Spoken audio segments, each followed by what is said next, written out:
오늘 본문을 요한복음 17장 17절로 26절 말씀을 가지고서 하나 되기 위하여 오신 예수 그리스도 라고 하는 제목으로 은혜를 받으려고 합니다. 우리가 사순절을 맞이하여서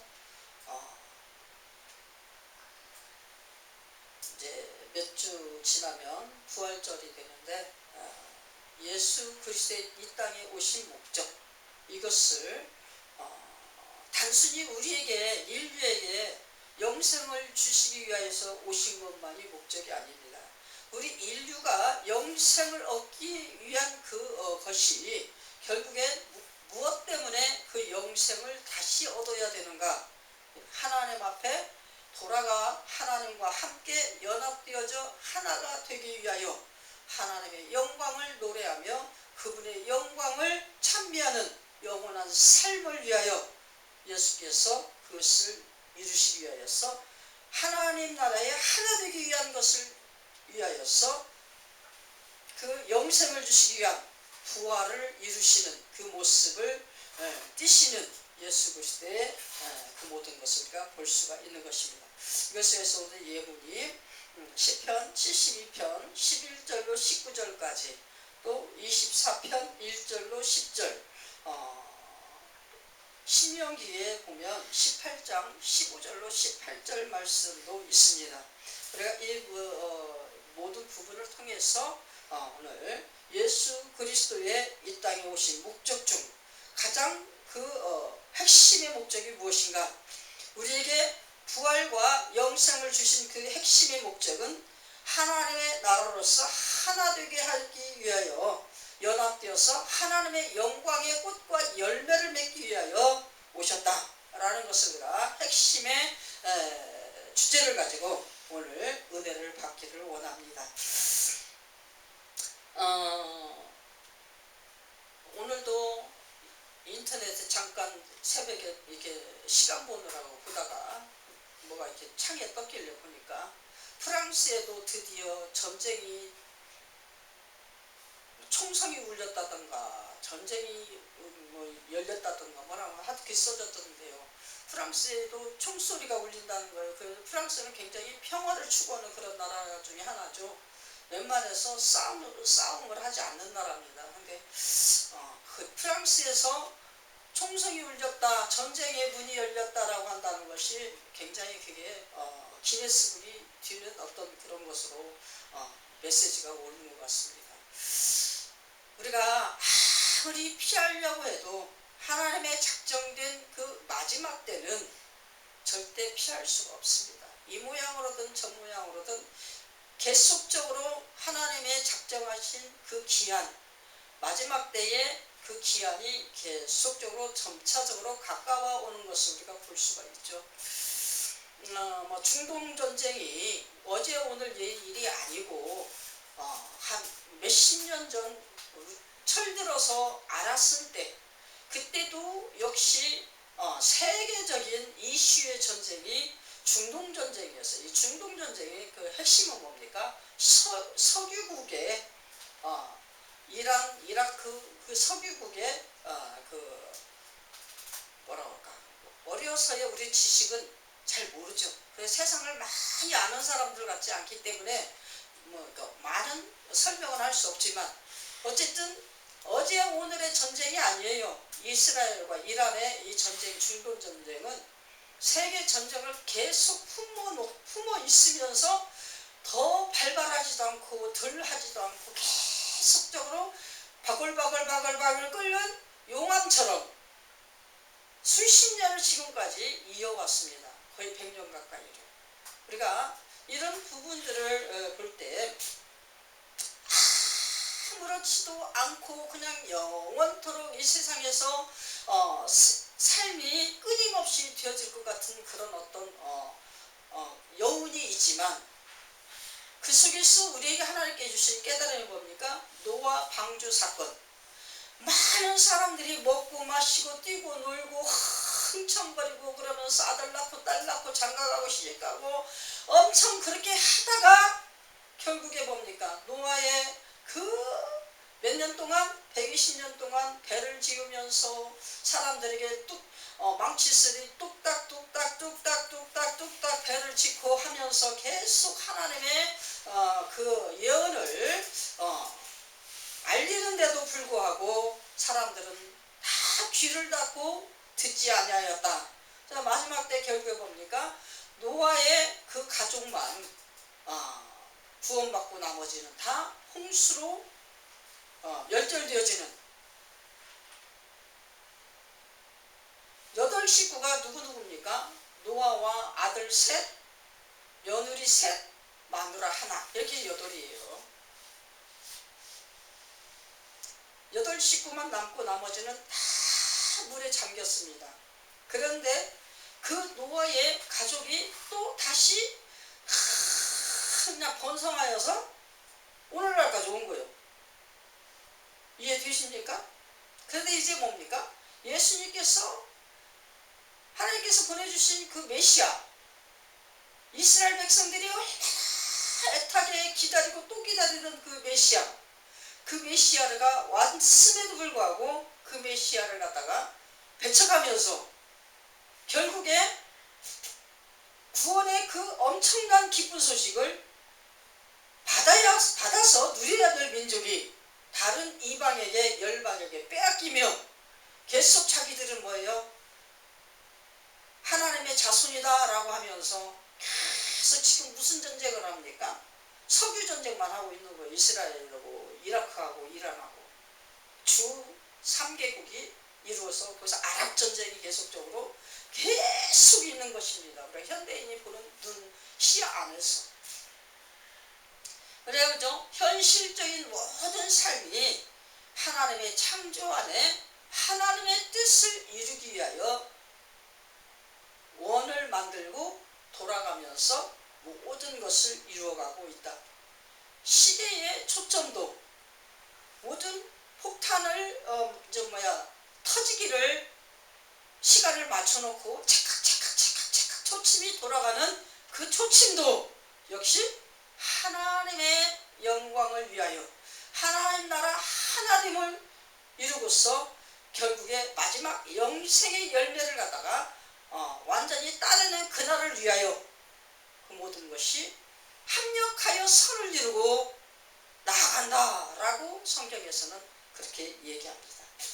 우리 예수님도 역시 이 땅에 오실 때 우리 모세를 통해서 하나님이 주신 그 예언, 우리가 원시복음 창세기를 들지 아니하여도 출애굽기를 굳이 얘기하지 아니하여도 우리 신명기 18장 15절로 18절을 보면 나와 같은 선지자 하나를 이라고 하면서 예언이 모세의 입술을 통해서 쏟아집니다. 그 선지자는 누굽니까?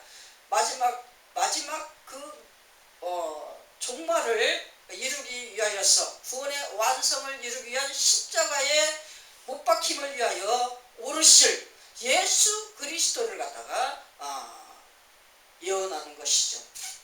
그분이 오셔서 공생의 시간 동안 많은 것을 보이시고 우리가 오늘 요한복음 17장 17절로 26절 말씀에 우리가 본 것처럼 우리와 같이 하나 되게 하기 위한 아버지와 아들과 성령의 그 뜻처럼 그 뜻 안에서 아버지의 뜻과 같이 하나 되기 위하여 아버지께서 택하시고 부르신 자들로 하나님을 알게 하고 하나님을 아버지라 부르게 하고 예수 그리스도가 하나님 아버지가 보내신 것을 알게 하고 그 하나님의 사랑 안에서 하나 되어짐을 알게 하고 그 사랑으로 완성되어짐을 알게 하옵소서. 이 예수 그리스도의 아버지를 향한 기도입니다.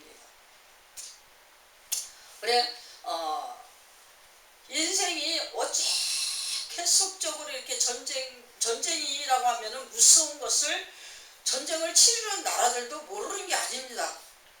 그 사람이 막 죽어나가고 엄청난 것을 보면 그 현장에 살면서도 그 전쟁을 끊지를 못하고 계속 전쟁을 하는 거예요. 뭐 때문에 그렇습니까? 욕심 때문이고 자기 영광 때문에 그러는 거죠. 우리가 각자에게 기본권이라는 게 있죠. 기본권. 우리 민주주의에 기본권이 있어요. 개인의 주권을 존중하여서 한 사람 한 사람의 그 인권을 존중하고 세워가면서 서로 이렇게 보호하고 서로 단결하는, 서로가 서로를 위하여서 사는 민주주의의 기본 법칙이죠. 그래서 어떻게 보면 개인의 그것이 가장 가치가 있고 존엄합니다. 그래서 누구나 다 내가 존엄을 받고 싶고 존엄을 누리고 싶고 내 존엄으로 세상을 막 호령하고 싶고 하는 어떤 자기 영화욕, 자기 권세욕, 이런 것들로 인하여서 그것이 넘쳐나는 사람들이 너무 많기 때문에, 그래서 어떻게 합니까? 기본권이 지켜지지가 않아요. 사람 목숨이 가장 귀한 거 알면서도 그 가장 귀한 것을 지켜주지를 못해요. 왜? 내가 더 중요하니까. 내 것이 더 소중하니까. 내가 가지고 싶은 것이 더 소중하니까. 그래서 영역을 침범하면서 서로 땅 따먹기. 옛날에 삔치기라는 게 있어요. 삔치기. 또 돌멩이로 땅 따먹기 하는 게 있어요. 그래가지고 이 땅을 갖다가 학교 끝나고 나서 집에 오면 책가방 거기가 다 그렇게 돼. 방에다가 책으로 탁 집어 던져놓고 그냥 그대로 막 나가가지고 밖에서 해가 질 때까지 노는 거예요. 근데 뭐하고 노습니까? 거기가 다 우리가 저기에 보면은 어디에 무슨 드라마 가서 이제 보면 막 이렇게 말타기도 있고 뭐도 있고 막 옛날 풍습에 대한 어떤 이런 것들이 막 나오는데, 거기다 보면은 이렇게 오징어 사발 따먹기, 구슬치기, 땅 따먹기, 고무줄치기, 고무줄 잘라먹기, 막 별별 다 있어요. 이런 걸 하면서 거기 그냥 시간 가는 줄 모르고 어두워지는 줄 모르고 계속 그렇게 하고 노는 거예요. 그게 다 뭡니까? 자기 누림이죠. 그래서부터 인생에 대한 기쁨과 환희와 어떤 누림과 정복과 이것을 갖다가 체험하면서 터득하면서 이거를 배워가는 거예요. 돈 들이지 않고 뺏지 않고 하는 그 놀이 속에서 인간의 자기 기본권을 지키면서 무언가 추구하면서 채워가는, 이거를 배워가는 거죠. 우리 인생의 삶은 뭡니까? 물질계 속에서 물질계의 영화를 얼마만큼 내가 더 획득하여서 그것을 누리면서 저기를 하느냐, 이거에 가치를 이렇게 두고 그 가치를 추구하기 위한 그런 삶으로 다들 살아갑니다. 근데 어떻게 보면 그 삶 속에서는 굉장히 자연스럽고 굉장히 가치를 둘만한 그런 적인데, 이것이 평화적으로 모든 것이 행복하게 서로가 서로를 위하여 덕을 세우면서 되어지는 것 같으면 가장 아름다운 것이죠. 근데 이게 뭡니까? 계속 욕심에 욕심을 더하고 뭔가 반짝이는 어떤 이런 저기가 몰약이 많은 사람일수록 그런 사람들의 커가는 그 영역이 사람을 아슬아슬하게 만들고 삶을 힘들게 하는 이런 것들로 계속 발전이 되어져 가는 거죠. 그것이 생태계라고 하는 거고 피라미드 어떤 형성이라고 얘기할 수 있는 것입니다. 그래서 결국에 뭡니까? 인간의 그 영역이라는 것은 우리가 하나님께서 말씀하시는 탐욕과 시기, 이것을 기본으로 하여서 이것이 사망의 열매로 말미암아 악이 맺혀지는 그 결과물의 역사가 인생 속에서 삶 속에 나타나지는 많은 정욕의 탐구, 우리가 지식적으로 좋게 얘기하면 정욕의 탐구고, 이걸 갖다가 더 발전시키면 뭡니까? 탐욕으로 인하여서 다른 사람들보다 내가 더 가져야 되는, 이것을 결국에 서로 뺏기는 이 전쟁이 발발되어지는 거예요. 삶의 전쟁 속에서 그것도 괜찮아요. 근데 여기서 뭡니까? 무기가 만들어지면서 무기로서 이 전쟁을 하게 되면 기본권이 완전히 말살되어지는 그런 상황이 되죠. 우리가 사람이 죽어나가니까. 그렇죠? 우리 하나님은 창세기 1장의 26절에 뭐라고 하십니까? 하나 되기 위하여서 하나님께서는 이미 온 세상 창조에서부터 시작되면서 인생을 만들 때도 어떻게 만듭니까? 우리가 우리의 모양대로 사람을 만들어 하나님의 형상으로 우리 인간을 닮은 꼴을 만들었는데, 우리가라고 하는 복수 명사를 가지고서 같이 연합하여 하나 되어지는 과정을 하나님께서 몸소 실천하여서 세상과 인간들에게 그 하나님의 거룩과 사랑을 골고루 분포시켜 나눠주면서 같이 연합했다라는 것을 우리가 알 수가 있는 것입니다. 하나님은 욕심의 하나님이 아니시고, 하나님은 자기 가지신 모든 것을 통해서 온 세계 우주를 골고루 분포하여서 같이 나눠가지고 최고의 사랑의 완성으로 모든 것을, 그 사랑을 부어주는 것으로서 생명을 태동하시고 그 생명을 낳으셨다라는 것을 우리가 알 수가 있는 것이다라는 것입니다. 하나님께서는 생명이시고, 그 하나님께서 창조주이고 유일하신 신이신데, 그분이 어떻게 합니까? 자기 욕심과 자기 독특한 어떤 개성을 가지고 자기 창조를 향하여서 권세를 부린 게 아니다라는 것입니다. 자기 권리를 찾는 그런 그 자신의 어떤 계시도 있지만, 그 자기 권리를 찾아가시는 그 하나님께서는 자기 창조 안에서 그 창조 하나하나에게도 권리를 부여하시고 그 권리를 충족하도록 하나님의 영광으로 같이 채우셔서 하나님의 영광 받으실 때 영광을 드러내는 모든 피조가 같이 영화롭게 되어지고 영광으로서 같이 하나 되어질 수 있는 은혜로서 완성하셨다라고 예수님께서 말씀하십니다. 우리가 요한계시록의 모든 핵심이 그죠. 우리 이사야서의 모든 핵심도 역시 마찬가지입니다.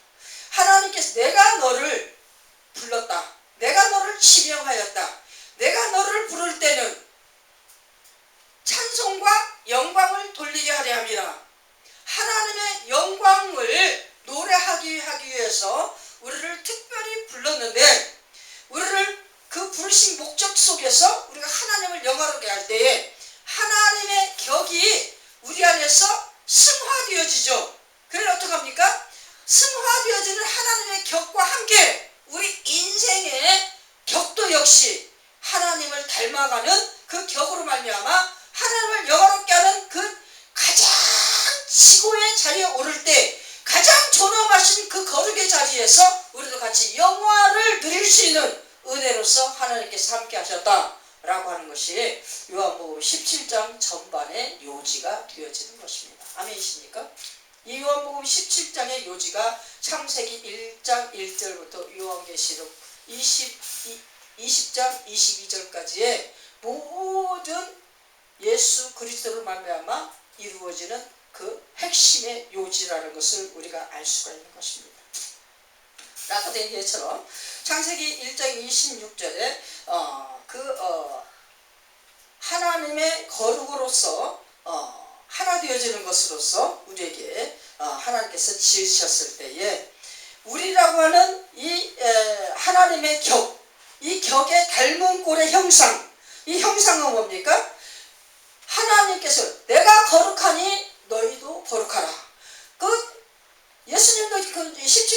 이제 요한복음 17절에 시작될 때 뭐라고 합니까? 진리의 거룩으로 거룩해 하사.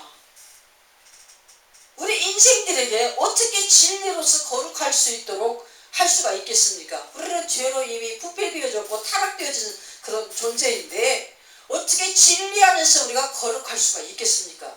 그럼에도 불구하고 우리에게 진리로 거룩할 수 있도록 하나님 앞에 기도하시는 예수 그리스도의 그 모습 우리가 보면 우리는 예수의 피로 믿는 믿음 안에서 모든 하나님의 거룩의 형상을 다시 재창조할 수 있는 능력이 성령 안에서 이루어진다는 것을 우리에게 말씀하시는 것이죠. 이 거룩이 온전한 하나님의 거룩으로서 우리가 나아가지는 것을 예수님께서 말씀하시고, 결국 뭡니까? 하나님과 하나 되어지는 그 관계성을 얘기할 때 아버지가 나를 사랑한 것처럼 나도 아버지를 사랑하고, 아버지가 나를 사랑한 것처럼 우리 나를 믿는 인생들에게도 하나님의 사랑 안에 거하게 해달라고 하는 그런 기도. 이 기도 뭡니까? 거룩, 닮은 꼴의 형상은 첫 번째 거룩을 얘기한 거예요. 두 번째는 뭡니까? 사랑으로서 열매를 맺어가는 이것을 보여줌으로써 하나님과 우리가 하나 되는 그것을 보여주는 것이다. 하나님의 성품과 격은 사랑과 거룩입니다. 또 예수님께서 이 땅에 오셔서 인생들에게 나타낸 모습은 뭡니까? 인간들에게 자기를 닮아가게 하기 위한 그 드려지는 모습, 이것이 십자가의 순종인데, 이 십자가의 순종은 뭡니까? 하나님 앞에 겸손을 갖다가 보여드리는 그 모습. 그래서 하나님 앞에 온전한 순종과 충성과 헌신, 이것을 요구하시는 하나님의 그 마음이 아들 독생자를 통해서 십자가에 오르게 하시고 인생들에게 목숨을 주고 피를 쏟아주면서 사랑을 완성하는 그 모습을 드러내게 하면서 하나님과 사랑의 관계가 겸손으로 이루어진다는 것을 알게 해주는 것입니다. 또한 뭡니까? 예수님이 인생들에게 뭐라고 합니까? 나는 온유하고 겸손하니. 온유도 역시 하나님의 성품 중에 하나요 격입니다. 이 온유와 겸손의 이것을 가지고서 예수 그리스도의 뒤를 쫓아가며 하나님의 나라 의를 건설하고 그 나라가 되어져가는 과정. 이거 뭡니까? 죄를 깨트리는 그 모든 모습 속에 예수 그리스도께는 뭡니까? 자기 몸을 찢어서 십자가에 못 박아서 화평을 이루사, 자기 몸을 들여서 화평을 이루어 가지고 죄를 깨트리는 예수 그리스도의 모습을 우리에게 보여줍니다. 우리 성령의 열매가 화평이라고 하는 단서가 들어있습니다. 우리 인생들도 역시 뭡니까? 하나님과 하나 되기 위하여 화평의 관계를 이루려고 노력을 많이 해야 된다는 겁니다. 우리가 사랑하는 것 같으나 늘 미워하는 그 속에서 눈물을 흘리며 그것을 벗어나지 못하는 인생의 아픔. 평화를 원하는데, 평화로운 삶을 원하는데도 계속적으로 내가 평화를 원하는 만큼 자꾸 불화가 일어나고 계속 전쟁을 일으키는, 이거 뭐 반전이라고 해야 되는 건가요? 나는 평화롭기를 원하는데 평화롭기 원하면서 전쟁을 할 수밖에 없는, 인생 속에서의 평화와 화평은 하나님께서 원하시는 평화와 화평과는 반대의 현상이 일어나게 되는 것이죠.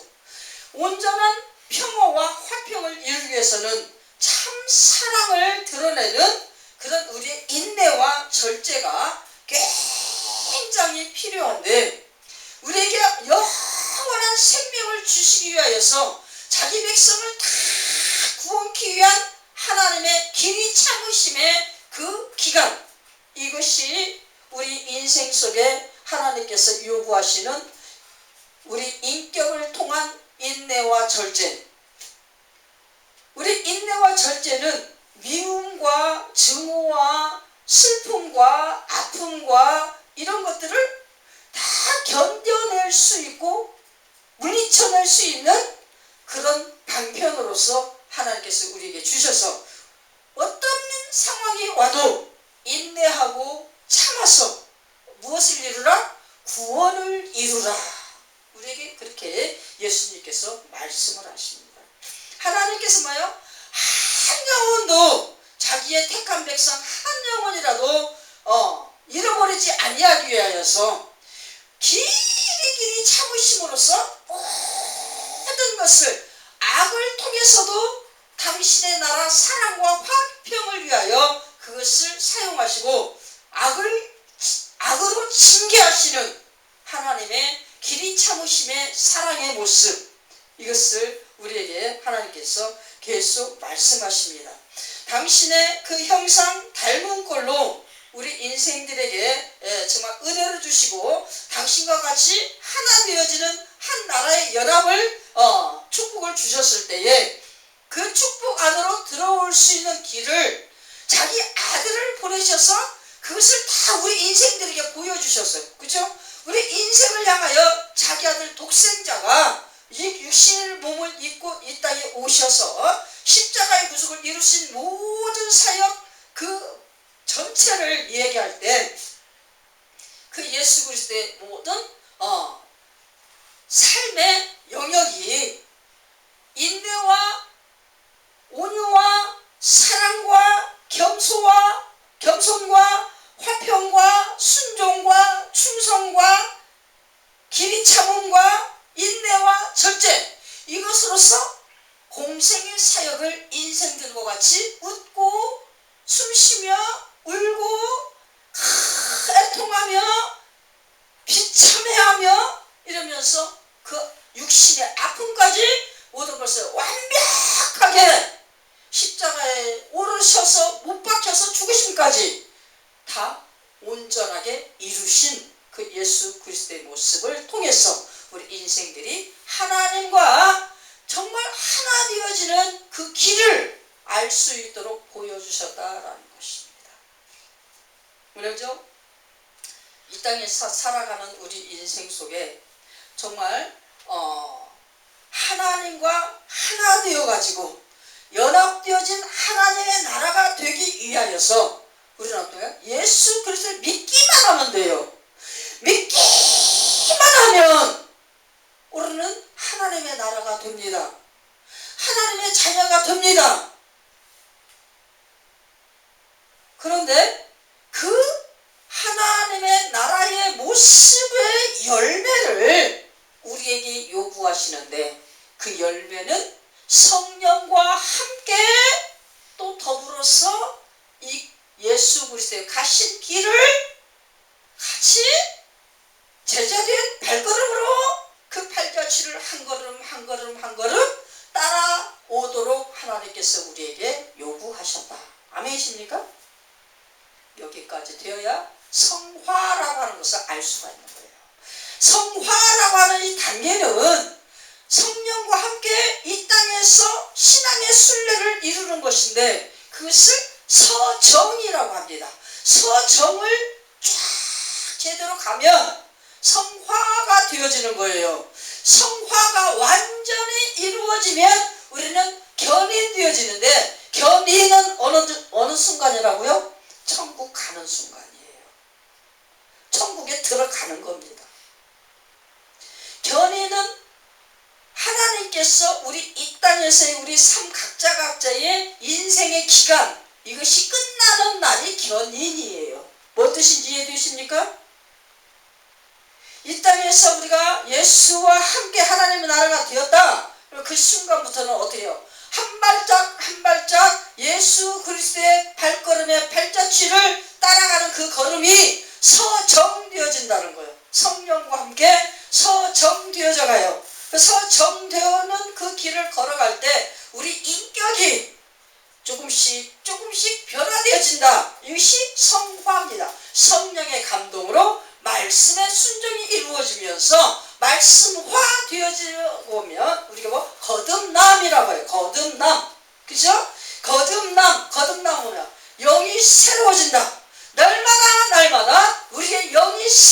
되면서 우리의 삶 자체가 육의 삶이 아니라 하나님이 기뻐하시는 말씀의 삶으로 계속적으로 변화되어짐. 이것이 성화라고 합니다. 성화.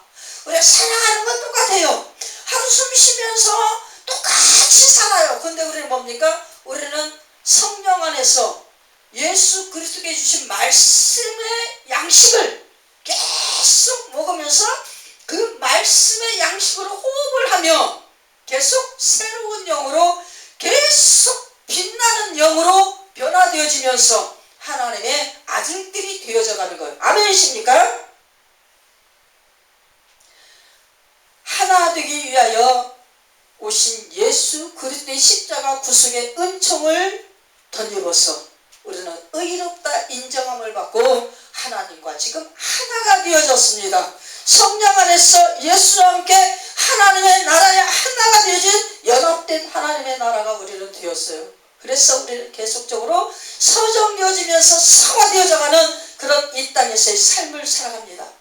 우리 성화가 날마다 이루어져서 늘 하나님이 내게 사랑의 속삭임을 이루는 그 영의 귀가 열려 하나님의 사랑의 음성을 듣고 기뻐하며 행복해하는 그런 평화의 삶을 살아갈 수 있는 우리들이 될 수 있어야 된다는 것입니다. 정말 늘 정말 성령 안에서 하나님 주신 하나님의 의에 하나님의 기뻐하심에 그 잔을 들고 그 잔에서 통해서 우리에게 쏟아져 나오는 그 축제의 그 기쁨의 술을 마시고 성령의 새술이에요. 성령의 새술을 마시면서 그 새술로 인하여 깨달아지고 막 느껴지는 하나님의 말씀의 세계가 우리가 신천신지의 그 세계 속에 우리의 영의 발을 딛고 날마다 걸어다니면서 하나님을 찬미하며 하나님과 기뻐하는 그런 삶을 살아갈 수 있는 저와 여러분 되시기를 예수님의 이름으로 축원합니다. 찬송가 524장